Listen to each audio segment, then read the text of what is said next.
Bonjour à toutes et à tous, bienvenue dans mon édito de Canal Phi. Aujourd'hui, je vais vous parler d'un deuil, pas celui de Jacques Chirac, mais d'une autre disparition qui a été occultée, c'est celle de Christine Renon.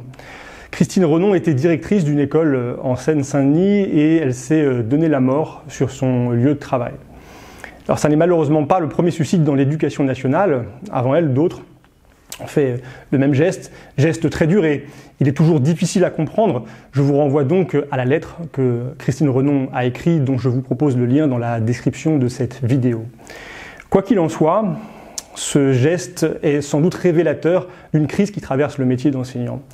Une crise que le mouvement Pas de Vague a, à certains égards, aussi exprimée.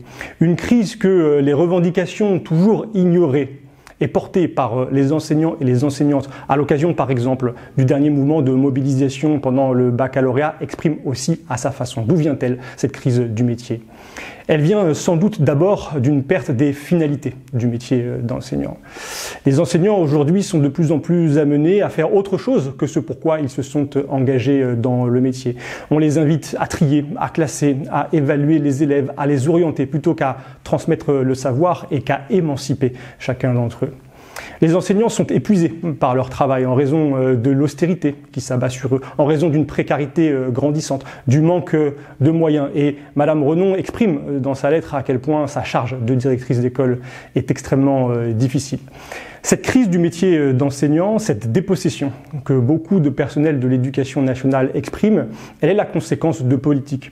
Des politiques qui sont conduites toujours de la même façon depuis au moins 20 ans et dont Jean-Michel Blanquer aujourd'hui est le continuateur. Ces politiques, ce sont celles qui conduisent à l'autonomie des établissements. Ces politiques, ce sont celles qui participent de l'introduction du New Public Management dans l'école. Elle fait cette méthode de management des ravages dans le service public d'éducation, comme elle en fait à la Poste, comme elle en fait aussi dans notre hôpital public.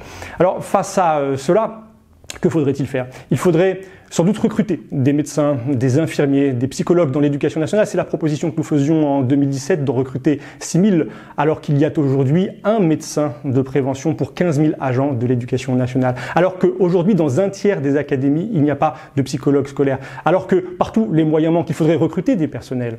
En Seine-Saint-Denis, le département où Madame Renon exerçait, la FCPE, la Fédération des parents d'élèves, vient de nous indiquer que dans 21 communes, il n'y a pas assez d'enseignants pour assurer finalement l'accueil dans de bonnes conditions de tous les élèves. Il faudrait donc rompre avec cette politique et permettre aux enseignants de se réapproprier leur métier, en garantissant leur liberté pédagogique, en leur permettant de reconcentrer leur exercice sur des fondements scientifiques et pédagogiques, enfin en les écoutant. Et lorsqu'ils expriment leurs revendications, en les associant à la politique conduite au ministère de l'Éducation nationale. Évidemment, tout cela passe par un changement politique, mais l'heure aujourd'hui est à la réponse, au soutien, à l'expression d'une indignation, d'une colère et d'une émotion. Voilà pourquoi nous vous invitons à participer aux rassemblements qui sont partout organisés en France à la mémoire de Christine Renon et notamment à celui de Bobigny qui se tiendra aujourd'hui à 13h30.